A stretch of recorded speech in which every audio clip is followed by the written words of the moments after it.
Nous avons un devoir à l'égard d'Haïti, compte tenu de ce qu'a été l'histoire. Haïti ne redécollera jamais sans énergie.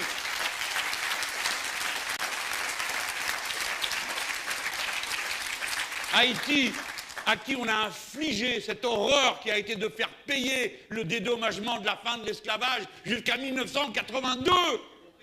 Nous avons une dette. Nous avons une dette. Je dis nous tous, évidemment on n'y était pas, on n'est pas responsable de tout ça, personne ici, mais quand même, la France s'honorerait à montrer qu'elle est capable de venir à la rescousse quand on a besoin d'elle. Vous vous souvenez de toutes ces critiques abominables qu'on a entendues contre Cuba? Mais si j'étais un Haïtien, je prie pour être à Cuba, pour que mes enfants n'aient pas besoin de manger de la terre, pour ne plus avoir mal au ventre, de la famine. Voilà la vérité. Nous devons nous développer et être le département pilote pour pouvoir amener à Haïti les machines et les process de production qui leur permettent d'avoir l'accès à une énergie facile et bon marché, notamment celle qui vient de la mer. Ce qui veut dire qu'il faut implanter ici au moins 1 et peut-être 2 lycées maritimes, alors qu'il y en a 0, ce qui est invraisemblable dans un endroit où la mer est... De toute façon, cet argent-là, il n'est pas dur à trouver. Le banquier central européen donne chaque mois,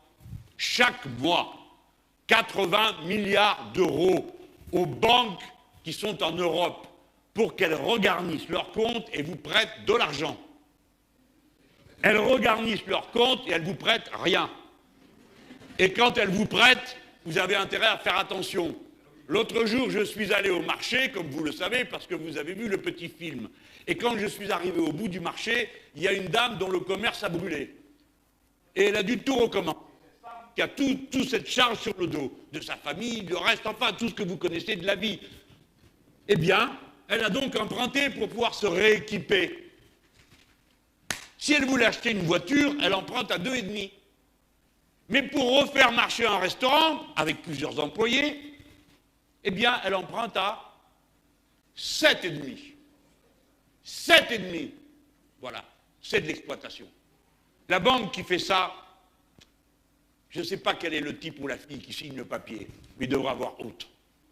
Il devrait avoir honte de prendre une part pareille sur le travail de braves gens qui se dévouent, alors qu'à eux, le banquier central prête à presque 0. Presque 0 pour eux, 7,5 pour cette femme qui fait vivre toute une famille et qui apporte un service commun. Voilà pourquoi, quand je dis que vous n'avez rien à attendre des banques sans leur serrer la gorge, je parle peut-être fort, je parle peut-être pointu, mais je décris cette vérité humaine-là. Et les gens, poudreux et parfumés, qui sont si contents d'eux-mêmes et de cette économie flexible, compétitive et le reste, évidemment, regardent tout ça de haut et me voient moi comme un sauvage. Mais les vrais sauvages, c'est eux. C'est les gens qui sont capables d'asservir les autres de cette façon-là.